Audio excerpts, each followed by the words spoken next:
When you spend your whole life being the easy one, people start to assume you'll just roll over forever, that you'll smile through the sting, nod when they twist the knife, and somehow still show up for family dinners with a gift and a thank you.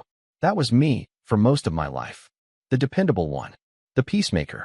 The one who always figured it out, quietly, in the background while louder voices took center stage. But there's only so many times someone can test your patience before something inside you just snaps. My name's Trevor. I'm 26, and up until 6 months ago, I thought I had a decent relationship with my mom. Not great. Let's not pretend we were ever hugging it out over coffee, but functional. Civil. We talked every week, usually about how my sister was doing or what my cousin's kids were up to. Typical small talk, the kind of stuff you half listen to while doing dishes. I never really noticed how one-sided those calls were until things blew up. My sister, Leah, is 29, and growing up, she was the storm while I was the shelter. Every family has that dynamic. One kid who burns through grace like matches, and another who quietly learns how to stay out of the smoke. Leah was always pushing boundaries. She crashed a car at 17 and got a new one within a week. Dropped out of college twice. Dated guys who gave off every red flag in the book, and somehow, she was always the victim. My mom, for reasons I've never fully understood, treated her like a glass ornament, fragile and precious, no matter how sharp her edges were. Me? I was sturdy, self-sufficient, not in need of the same kind of help. At least, that's how she put it. I moved out the second I turned 18. Saved every penny from my part-time job, skipped spring breaks, missed parties, worked weekends, because I knew if I ever wanted a place of my own, no one was going to hand it to me. And after 8 years of grinding, side gigs, and living below my means, I finally did it.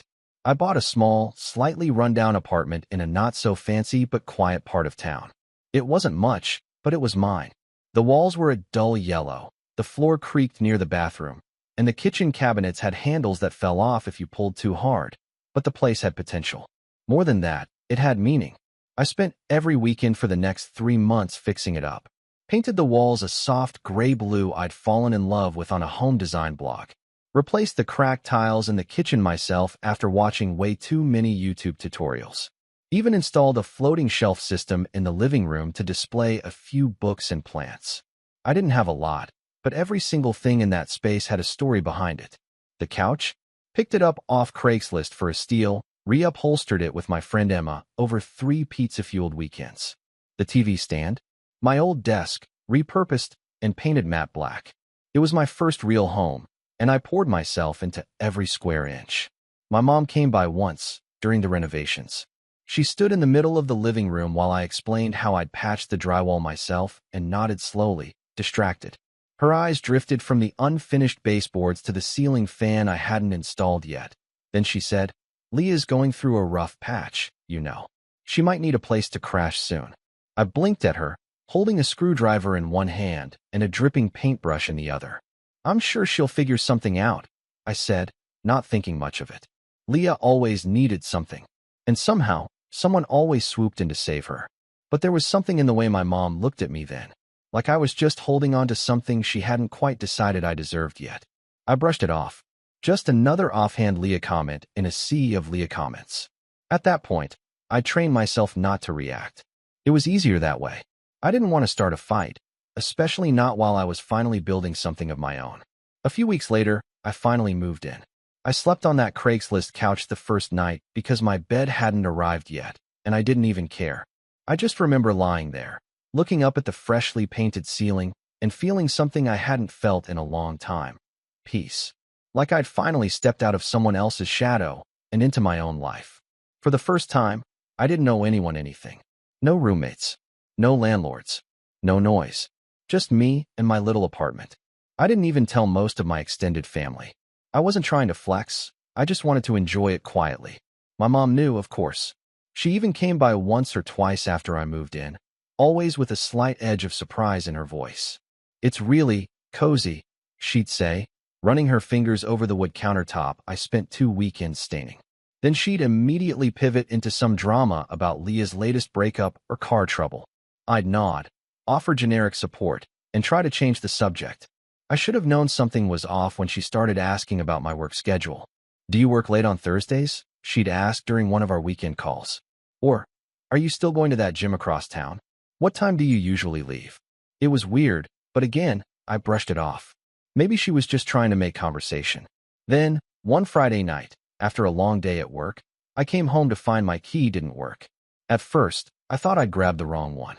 I jiggled it, twisted it, even checked my wallet to make sure I wasn't losing it. But no, it was the same key I'd used every day for the past 2 months. I knocked, confused. Waited. Knocked again, louder this time. I was starting to panic when I heard movement inside. Footsteps. Then voices. And then the door opened. There, standing in my apartment, was Leah. Hair in a messy bun, wearing an oversized hoodie I recognized as mine from high school, holding a wine glass like she'd just settled in for a relaxing evening. She looked at me like I was the one intruding. "Trevor," she said, blinking like I'd just shown up uninvited. "What are you doing here?" I just stared at her. I couldn't form words. My brain couldn't compute what was happening. "This is my place," I finally said. "What are you doing here?" She had the audacity to look annoyed. "Mom said you were barely home, and I needed a fresh start. My lease was up, and I couldn't keep staying with Dan after the breakup, so I stepped back, heartbeat thudding in my ears. "She gave you a key?" Leah didn't answer, but I could see it all in her face. "She changed the lock," I said slowly, more to myself than to her. "You guys changed the lock on my apartment." Leah crossed her arms. "Mom said it made more sense for me to stay here. You're barely home anyway, and I need it." I turned around and walked straight to my car, hands shaking. I didn't know what I was doing or where I was going. I just knew if I stayed 1 second longer, I was going to say something I couldn't take back. And the worst part? As I pulled out of the driveway, I caught a glimpse of her through the window, sitting back down on my couch. The one I reupholstered. The one we spent 3 weekends fixing up. That's when I knew. This wasn't some misunderstanding. This wasn't some temporary situation. They'd planned this. And that's when everything changed. When I say I sat in my car for over an hour that night, I mean it literally. Engine off, headlights dimming, phone buzzing with 2 missed calls from my mom and a text from Leah that said, "Didn't mean to upset you. Come back when you've calmed down." I read it 3 times. Calm down. She was living in my apartment, using my things, drinking wine out of a glass I bought from a thrift shop for 50 cents and was proud of. And now she was telling me to calm down? I didn't reply. I just stared through the windshield at the dark suburban street, trying to process how this happened. How I had become the one knocking on a locked door while my sister settled into a home I built with scraped knees and maxed out energy drinks. The betrayal wasn't loud. It wasn't explosive. It was subtle, cold, calculated. I ended up crashing at a friend's place that night, an old college buddy, Marco, who didn't ask many questions, just handed me a blanket and said, "You good?" And I said, "Yeah," even though I clearly wasn't. I didn't sleep much. The next morning, I drove straight to my apartment complex and parked across the street. I wasn't sure what I was doing, but I wasn't going to just disappear. I needed answers. Closure. Justice. If that was even still a thing in this situation. But when I got out of the car and tried my key again, nothing had changed. Leah was still there. I knocked harder this time. Louder. After a minute, the door opened, and this time, my mom was standing next to her. I don't know if they were waiting for me or what, but the whole thing felt staged. My mom's arms were crossed. She didn't look surprised to see me. "We need to talk," she said. "Yeah, no kidding." I stepped inside, my eyes flicking to the living room. Leah's shoes on my rug, her duffel bag spilling clothes onto the floor, my bookshelf rearranged. A framed photo of her and her ex-boyfriend was now on my side table, like this was some Airbnb she was making her own. I stood there, jaw clenched, and my mom launched into what I can only describe as a lecture. "Trevor, sweetheart, I know you're upset, but you have to look at the bigger picture here. Leah's been through a lot. The breakup, the car getting repossessed, her job falling through. And that's my problem now." I cut in, voice sharper than I intended. "You gave her a key to my place without asking. You changed my locks." Mom waved a hand dismissively, like I was being dramatic. "We didn't change them. We just had a locksmith come in." "That's literally changing them," I snapped. Leah rolled her eyes. "God, Trevor, it's not like I'm wrecking the place. You barely even live here. You're always working or at Marco's." That one hit different. I'd told her that in confidence, once, when she asked why I hadn't bought a gaming console yet. Too busy to use it. I didn't realize she was storing that line for later to use as ammunition. My mom sighed. You have a good job. You're stable. Leah isn't. She needs this more than you do. And there it was. The line that broke something inside me. It wasn't the key, or the couch, or even the locks. It was that sentence. She needs this more than you do. Not because she earned it. Not because she deserved it. But because she was struggling, and in my mom's world, struggle was currency. It meant everyone else had to bend around it. I turned to Leah. How long were you planning to stay here? She shrugged. Until I find something better. Maybe a few months? It's not like you're in a rush. You can come by whenever. Whenever. Like a visitor in my own home. That's when I walked out. Didn't say a word. Just walked. I could hear my mom saying something behind me, but it was muffled, drowned out by the roaring in my ears. That weekend, I didn't go back. I stayed with Marco and tried to focus on work, but I was spiraling. My safe place had been stolen, not just physically, but emotionally. Every time I thought about the money I'd put into that place, the hours I spent choosing paint colors, the busted knuckles from assembling furniture by hand, it made my stomach turn. And my mom? She didn't even call to check on me. Not once. On Tuesday, I finally cracked and tried calling her. Straight to voicemail. Then I tried Leah. Hey. She answered, like we were old friends catching up. I want you out of my apartment, I said. Silence. Then laughter. Seriously? I'm not joking. She scoffed. Mom said I could stay. I gripped the phone tighter. Mom doesn't own that apartment. I do. It's legally mine. Another pause. Then she said something that still makes my blood run cold. Well, she has the spare key. So technically, she can let whoever she wants in. That was the moment I knew. This wasn't just inconsiderate. This was malicious. They weren't planning on leaving anytime soon. They had decided, together, that my independence was negotiable. That week, I started gathering paperwork. Deed of ownership. HOA agreements. Lease details. I made an appointment with a lawyer friend I barely knew, just to find out what I could do. He was blunt. You're the legal owner. If she refuses to leave, you can file an unlawful detainer. The word evict felt so surreal. Like I was some cartoon landlord with a mustache, waving a cane at a tenant. But this wasn't a tenant. This was my sister. And the more I thought about it, the more I realized how deep the entitlement ran. Because it didn't stop at the apartment.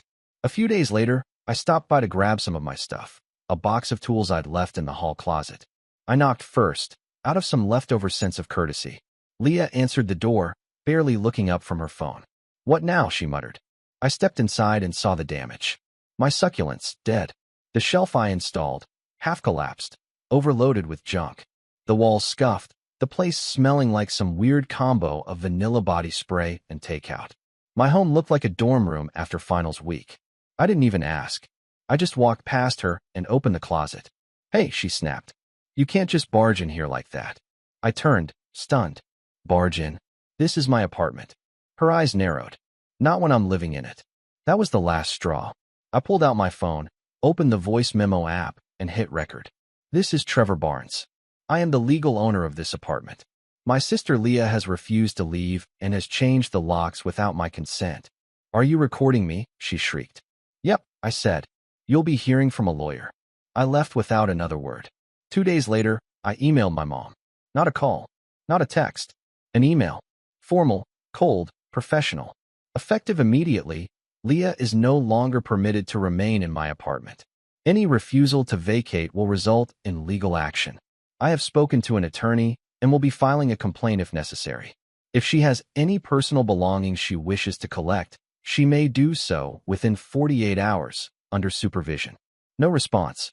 Not for hours. Then, finally, a short reply. You're making a huge mistake. She's your sister. Family should help each other. If this is how you repay love, I pity you. No apology. No recognition of what they'd done. Just guilt. Classic. But then came the twist I didn't see coming. Late that Friday night, I got a call from the front desk of the building. The concierge sounded confused. Hey, Mr. Barnes? There's a bit of a situation in your unit. My stomach dropped. What kind of situation? Well, your sister and your mom are here. Arguing.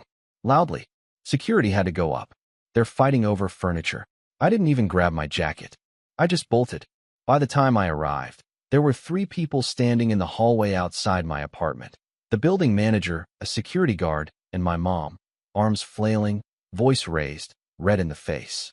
Leah stood in the doorway holding my couch cushion like a shield, yelling something about it being half hers because she helped me pick it out from Craigslist. They were literally arguing about my couch. The couch Emma and I reupholstered. The manager turned to me like I was the adult in the room. "Sir, can you explain what's going on?" I took a deep breath, and that's when I said the words that would set the entire chain of events in motion. "This is my apartment. Neither of them live here. I want them removed." The manager raised an eyebrow. "You're sure?" I nodded. And then, for the first time in my life, I watched as my mom, my own mother, was escorted out of my home. And Leah? She looked at me like I'd committed treason. But I didn't feel guilty. Not anymore. Because in that moment, something inside me finally clicked into place. I wasn't the easy one. I was just done playing by their rules. I wish I could tell you that watching them walk out was some glorious, empowering moment. That I stood tall with my arms crossed like the final scene of a movie, the soundtrack swelling behind me as justice was finally served. But the truth? I collapsed onto the floor the second the door closed behind them. The couch cushion Leah had been arguing over was still on the floor, its fabric stretched where she'd clutched it like a lifeline. A weird symbol of how twisted everything had become. That couch wasn't just a piece of furniture. It was a project, a memory, a metaphor. And now, it looked like a battlefield trophy. I sat there, shoulders hunched, staring at the dent where her duffel bag had been, the faint smell of her body spray still lingering like smoke after a fire. I'd won, technically, but I didn't feel like I'd won. I felt wrecked. The next few days were a blur. I took time off work, not because I wanted to, but because I couldn't concentrate. My phone stayed silent, except for a couple of texts from Marco checking in. "You good, man? Need a beer? Or 10? I didn't answer right away. I didn't know how to explain that the person who hurt me most wasn't some ex or coworker. It was my mother, and that it wasn't a clean wound. It was layered, complicated, years in the making, like a scab that finally ripped off to reveal it had never healed right in the first place. I did hear from my mom eventually. She called 4 days later. I let it go to voicemail. Her message was short. No greeting. No apology. Just, "I hope you're proud of yourself. Leah's staying with me now. She's devastated. You've broken this family." That was the moment I realized she wasn't going to apologize. Not now, not ever. In her mind, I was the villain for setting boundaries, for refusing to sacrifice what I built for the sake of someone else's chaos. And that realization broke me. That night, I laid in my bed, my actual bed, finally, and stared at the ceiling fan I'd installed myself, watching the blades spin. I'd done everything right. Worked hard. Stayed quiet. Didn't ask for much. And still, it wasn't enough. I thought about selling the apartment. Seriously, just packing it all up and starting fresh somewhere else. Maybe a new city, new job, new number. Just erase the whole chapter and pretend it never happened. But then something stopped me. I think it was the floorboard near the bathroom, the one that always creaked when you stepped on it, no matter how careful you were. The one I'd planned to fix a dozen times, but secretly liked because it made the place feel real. Lived in. Mine. I stood up, walked to the kitchen, and brewed a pot of coffee at 11:30 p.m. Then I opened my laptop and made a list titled, "What I Still Control." It had 2 items. My time. My space. That's it. Everything else, family, emotions, relationships, felt like a minefield. But those 2? Those were still mine. So I started with what I could control. The next morning, I threw out everything Leah had touched. Not in a dramatic, angry purge, just methodically, quietly, like scrubbing off graffiti. Her shampoo, her takeout containers, the old hoodies she left on the floor, even the coffee mugs she'd brought from Mom's house, chipped and mismatched. Then I spent the next week reclaiming the apartment. Not just physically, but mentally. I repainted the wall she'd scuffed dragging her suitcase in. Deep forest green. Rich. Clean. Mine. I ordered a new throw blanket to replace the one she'd spilled wine on. I rearranged the bookshelf, bought a new rug, and replaced every light bulb in the place. I even got one of those scented diffusers and made the entire apartment smell like cedar and citrus instead of anxiety and resentment. Bit by bit, breath by breath, I started to breathe again. Marco came by one weekend with a 6-pack and a confused look on his face. "This place looks different," he said, plopping onto the now pristine couch. "It is," I said. He nodded, slowly, then looked at me sideways. "You good?" I shrugged. Getting there. He handed me a beer. For what it's worth, that was the most insane story I've ever heard. Still living it, I muttered. Yeah, well, you handled it better than I would have. I'd have set the place on fire. I laughed, and it felt real. First time in a while. That's when the shift started. Not a big explosion. Just small changes. A subtle pivot toward healing. I started going back to the gym. Not because I wanted abs or whatever, but because I needed somewhere to put the rage. The confusion. The grief. I stopped answering my mom's calls. At first, it felt like holding my breath underwater. But over time, it became easier. Liberating, even. I set my phone to do not disturb every evening after 7. Stopped checking social media. Started journaling instead. One night, I wrote. I used to think being the bigger person meant keeping the peace. Now I think it means protecting your peace. I taped that to my fridge. Eventually, I signed up for a local woodworking class. Totally random. I'd never worked with wood before beyond the occasional IKEA nightmare. But I needed something tactile. Something I could shape with my hands. By week 3, I'd made a small end table with dovetail joints and a walnut top. It was crooked, wobbly, but it was mine. The instructor, an older guy named Ron, clapped me on the back and said, "You got an eye for it." "Just learning," I said. "Aren't we all?" he grinned. Meanwhile, life outside the apartment kept moving. Promotions opened up at work. I didn't take them yet, but I felt the pull again. The ambition I'd buried beneath survival mode was waking up. One Friday afternoon, my manager asked if I'd consider mentoring a new hire. I hesitated. I'd barely been holding myself together. How could I guide someone else? But I said yes. Her name was Grace. 22, fresh out of college, full of ideas and nerves. Watching her ask questions and light up with every little success reminded me why I'd started this job in the first place. "You're really patient," she said one day. I blinked. "What? You explain things like you actually care if I understand." I smiled. Someone did that for me once. It wasn't true. No one really had. But I wanted to be that person for someone else. Around this time, Leah posted a photo on Instagram of her new studio apartment. I stared at it for a full minute. It was clearly my mom's basement, dressed up with some string lights and a filter. Her caption read, "Sometimes life forces you to rebuild. And sometimes that's a blessing in disguise." No mention of me. No apology. Just a curated version of the truth where she was the phoenix and I was the fire. I didn't like it. Didn't comment. Didn't say a word. Because I'd stopped needing her to acknowledge what she did. She'd taken something from me, yes. But I'd taken something back. Myself. One night, I came home from class and stood in the entryway of my apartment, just looking. The green wall. The new table. The faint scent of cedar and lemon. It didn't feel like a war zone anymore. It felt like a home. Mine. That's when I made the decision. I pulled out my laptop, opened a blank document, and titled it, "The Next Move." And at the top, I wrote, "Find a lawyer." Because while I'd spent the last few months healing, they hadn't stopped. I'd gotten wind through a cousin that my mom had been telling people I'd kicked them out onto the street and stole back the apartment. And Leah? She was applying for a loan, using my address as her residence history. That's when I knew it wasn't over. Not yet. But this time, I wasn't reacting from a place of pain. This time, I was planning.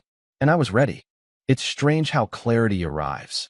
Not like a thunderclap, but like sunrise through blackout curtains. Slow, subtle, relentless. One minute you're sitting in silence, trying to forget what they did to you. The next, you realize forgetting isn't justice. It's just silence in disguise. And I wasn't interested in silence anymore. Leah and my mom had crossed a line that could never be uncrossed. They didn't just violate my space, they weaponized my kindness. Twisted it into a weakness, exploited it, and expected me to thank them for it. For months, I'd internalized the whole thing. Tried to make sense of it. Tried to heal. But healing doesn't mean pretending it didn't happen. It means doing something about it. So I did the one thing I should have done months earlier. I opened a legal pad, wrote "Revenge" at the top, not in all caps like some movie villain, just quiet, underlined, and began drafting a plan. No yelling, no drama, no burned bridges. Just calm, patient, undeniable consequences. The first step was research, and I had a lot of it to do. I started by digging into everything I could find about property rights, occupancy laws, and lock-changing regulations. I bookmarked landlord forums, tenant boards, and real estate legal blogs. I even consulted a subreddit where people shared stories about evicting squatter relatives. I wasn't alone in this kind of betrayal. It turns out there's a whole genre of people out there who've had to fight for what's already theirs. The more I learned, the more strategic I became. I already knew Leah had tried to use my address on a loan application. One of my younger cousins accidentally let it slip during a family group chat. Said something like, "Oh, I didn't know you two were living together again." That's what Aunt Carla said. That opened a can of worms I wasn't prepared for, but I was glad it had spilled, because now I had proof. See, Leah never updated her address officially when she moved in. She just used mine. Probably thought it didn't matter. But using someone's residence without permission on a legal or financial document, that's a line you can't blur. And I was going to press on it. So I called up a lawyer. Not the friend of a friend I saw months earlier. I wanted someone sharp, professional, a bulldog in a blazer. I found her through an online review rabbit hole. Her name was Jennifer Rhodes, mid-40s, blunt as hell, with a client list full of small business owners and petty family disputes turned ugly. I sent a long, detailed email. She called me within 24 hours. "I read your message," she said. "Sounds like your sister and mother are riding shotgun in a car they don't own." "That's one way to put it," I replied. She chuckled. "You want scorched earth or a velvet dagger?" I paused. Something in between. I don't want to destroy them. I want them to understand they crossed a line and make sure they can't do it again. "I can work with that," she said. We met in her office 2 days later. She sat across from me, flipping through printed screenshots, text messages, HOA documents, and bank statements I'd organized into a 3-ring binder. I'd never been more prepared for anything in my life. When she finished, she nodded once. "This is clean. You've got ownership, paper trail, intent. Hell, you even have the emotional manipulation in writing. That voicemail from your mom." She whistled. "That's Exhibit A in a civil harassment case if you wanted one." I blinked. I didn't even think of that. "Well, I did," she said, snapping the binder shut. "Here's what we're going to do." And that's when the plan began. We started small. First, Jennifer drafted a cease and desist letter addressed to Leah. Firm, factual, emotionless. It laid out that she was never a legal tenant. That her use of my address on financial documents was a violation. That any future misrepresentation would result in immediate legal action. It even included a demand that she remove any personal belongings still on the premises within 10 business days, or they'd be discarded. The letter was sent via certified mail and email, and delivered to my mom's address. I didn't hear anything for a week. Then, an email. From Leah. "Wow. Real mature. Trevor. You couldn't even pick up the phone? You're seriously threatening me with a lawyer now? After everything I've been through?" I didn't reply. I forwarded it to Jennifer. She smiled. "Perfect. Emotional manipulation. Classic. We'll use it if needed." Then came the second stage, address fraud. Jennifer filed a complaint with the Consumer Financial Protection Bureau. Then we submitted a written report to the credit agency Leah had used on her application, backed up with property ownership records and timestamps. This wasn't about getting her arrested. It was about blocking her from using me again. Next, I contacted my building's HOA and formally requested to block any guests associated with Leah or my mother from being granted entry without my written consent. The building manager was more than willing to comply, especially once I showed them the footage security had recorded the night of the couch incident. That footage, oh, I forgot to mention, I requested a copy of it. And I watched it. More than once. It wasn't just arguing. It was my mom screaming about how I owed Leah a place to stay. Leah trying to unplug my TV while the security guard pulled her hands away. The raw entitlement, caught on camera, like a bad reality show. I didn't post it anywhere, but I saved it, just in case. Then came the social piece. I wasn't about to go on a family smear campaign, but I didn't want to stay silent anymore, either. So I did something subtle. I made a post. A single Instagram photo, the green-painted living room wall, my new end table, a steaming mug on top.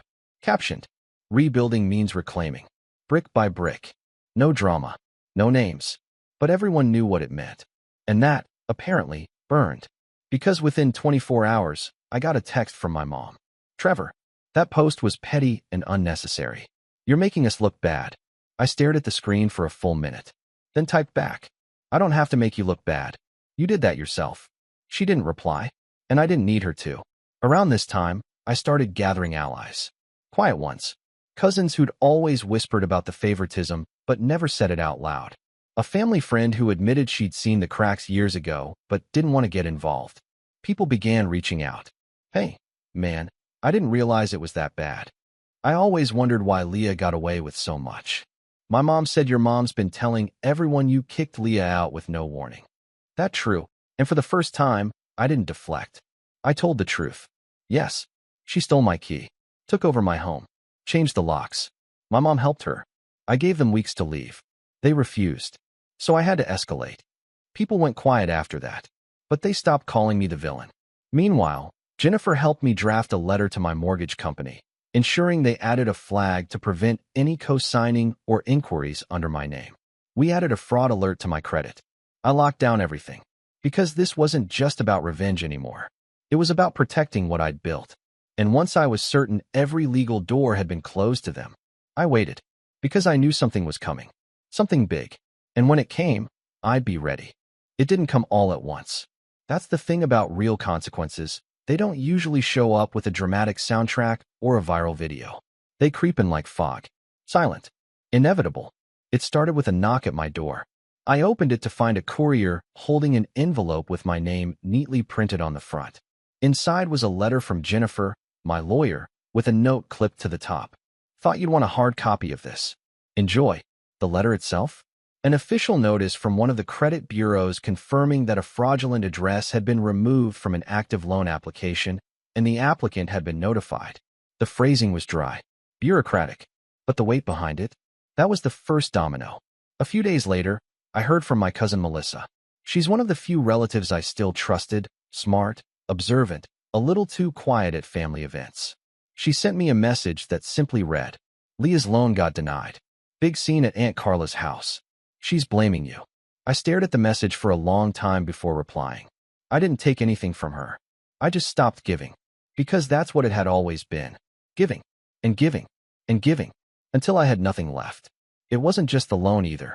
Apparently, Leah had been planning to use that loan to start some kind of wellness business. One of those pop-up boutique things selling crystals and overpriced herbal teas out of a storefront she hadn't even secured yet. She'd already ordered inventory, told friends, bragged about it on her social media. Now, without the loan, it all unraveled. Her Instagram went quiet for 3 weeks, then suddenly reappeared with a new caption, taking a break from toxic energy, protecting my peace. Classic Leah. Meanwhile, I received an email from my HOA board. One of the residents had filed a complaint that 2 women were repeatedly trying to enter the building using a disconnected access code. They were denied each time, thanks to the block I'd put in place. I asked if security footage confirmed who it was. They replied with a still image. There they were, my mom and Leah, standing outside the glass entry doors, my mom visibly fuming while Leah stared at her phone like the code was just slow to load. I saved the image, not out of pettiness, out of proof, because I knew what was coming next. Sure enough, a week later, my mom called. Again, after weeks of silence. After months of guilt-tripping and half-truths, she finally left a voicemail that began with, Trevor, we need to talk. It's not what you think. Leah's just been under a lot of pressure lately. I didn't listen to the rest. I saved it, forwarded it to Jennifer, then blocked the number. Because now, I had everything in writing, and it was time to use it. Jennifer helped me draft a formal legal notice, something I never thought I'd send to my own family. It included documentation of trespassing attempts, misuse of address, previous illegal occupancy, and the refusal to vacate when asked. It cited local statutes. It mentioned potential civil harassment proceedings. It was beautiful. We sent it to both Leah and my mom via certified mail. This time, the silence was immediate. No calls, no emails, no toxic energy posts. Just quiet. Until one morning, I got a call from a number I didn't recognize. I almost let it go to voicemail, until instinct told me to pick up. It was my uncle, my mom's older brother. We hadn't spoken in years. Trevor, he said, I know we don't talk much, but I just wanted to say I've been watching all this unfold, and I think you did the right thing. I didn't know what to say. He continued, I talked to your mom. She's rattled, but I told her straight up. She messed up. You built something. She tried to give it away like it didn't matter. He paused. You're not the bad guy here. Don't let her make you feel like you are. And just like that, the air shifted. I'd spent so long feeling like the villain of someone else's story. But now I saw the truth. I was never the villain. I just stopped playing the role of the victim. That weekend, Marco came by again. We sat on the couch, my couch, eating pizza and watching some terrible horror movie on Netflix. Halfway through, he nudged me. "You seem lighter," he said. "I am," I replied. Because I was. The apartment finally felt like mine again. Not just the walls and the furniture, but the space. The energy. The freedom. No more second-guessing every footstep. No more wondering what I'd find when I came home. No more feeling like a guest in my own life. Just peace. A week later, I got a letter in the mail. Handwritten. No return address. It was from Leah. I almost didn't open it. But curiosity got the better of me. It read, "I guess you got what you wanted. I'm back at Mom's, for now. She's barely speaking to me. Everyone thinks I'm some kind of leech now. Thanks for that. I don't expect forgiveness, but I thought you should know. You really hurt me. I know I messed up, but I didn't think you'd go nuclear on your own family. Anyway, hope your precious apartment's worth it." I read it twice, then folded it neatly and slid it into a drawer. Not because I planned to keep it, but because it no longer held power over me. Her words couldn't twist the truth anymore. The truth was, I did get what I wanted. I got my home back. I got my peace back. And most importantly, I got me back. The version of me who didn't need to apologize for setting boundaries. Who didn't feel guilty for saying no. Who finally understood that family doesn't mean sacrificing your sanity so someone else can avoid growing up. In the months that followed, I kept building. The apartment became something of a haven. Friends would come over and say things like, "Man, this place just feels good." And I'd smile, knowing exactly why. I started teaching Grace, my mentee at work, more advanced stuff. She got promoted, called me her career big brother. That one stuck. And Jennifer? She sent me a Christmas card that said, "To my favorite client who took down a family empire with receipts and grace." I laughed out loud. Because yeah, it kind of felt like that. Eventually, I did see my mom again. At a family event. A cousin's wedding. She looked older. Tired. Worn down by the weight of her own denial. We locked eyes once, across the room. She looked away first. I didn't approach her. I didn't need to. I had nothing to prove anymore. Because in the end, revenge wasn't about ruining her. It was about removing her. From my space. From my control. From the grip she used to have on my self-worth. And the fallout? It wasn't loud. It wasn't messy. It was just final. A clean break. A locked door. And a new key. One that only fits my hand now. Because this time, I made damn sure there were no spares.